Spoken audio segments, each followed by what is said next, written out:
আমার এখনো ওই কেসটা মনে আছে। ওই কথাটা কখনো মনে পড়লে নিজেই হাসতে থাকি। কোনো একটা র্যান্ডাম দিন ম্যাম ক্লাসে পড়াচ্ছিল, তখন হয়তো কোনো একটা আশেপাশের বাড়িতে হয়তো শুটকি মাছ রান্না হচ্ছিল, তো তার গন্ধটা হচ্ছে ক্লাসরুমে আসলো আর ক্লাসরুমে পুরো ভরে গেছিল শুটকি মাছের গন্ধ। তখন যদি তুমি আমার ক্লাসের প্রত্যেকটা মেয়ের মুখের রিয়াকশনগুলো দেখতা না, মানে ওদের মুখের রিয়াকশনটা কিছুটা এরকম, কিসের বাজে গন্ধ রে, কি শুটকি মাছ, বাবা কি জিনিস এটা, আমি তো বাপ জীবনে শুনি নাই রে।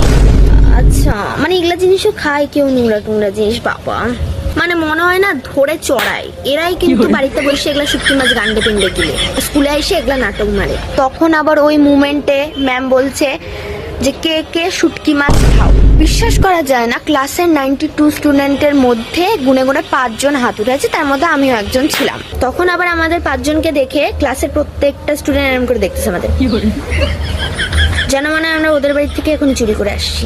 তখন ওই টাইমে হঠাৎ ম্যাম বলে যে না মানে শুটকি মাছ তো আমারও খুব ভাল লাগে। যেই ম্যাম বলছে না শুটকি মাছ তো আমার খুব ভাল লাগে, অমনি মানে ক্লাসের সবার একদম মতিগতি চেঞ্জ হয়ে গেল হঠাৎ। মানে সবাই বলছে মানে না ম্যাম মানে ওই একটু খাই, মানে মানে ভালো লাগে। কি হচ্ছে ভাই, এ এক্ষুনি না তোদের মানে একদম মানে নাক চিপে মরে যাচ্ছিলি, বই পাচ্ছিল, মানে কি হচ্ছিল এখনই আবার মতিগতি চেঞ্জ। যখন একটু প্রাউড ফিল করবো যে না আমি হাত তুলছি, ম্যামেরও শুটকি মাছ পছন্দ, আমারও পছন্দ, এই ব্যাপারটা মনে আসার আগেই ভাই সবাই গেমের রুলসই চেঞ্জ করেছে।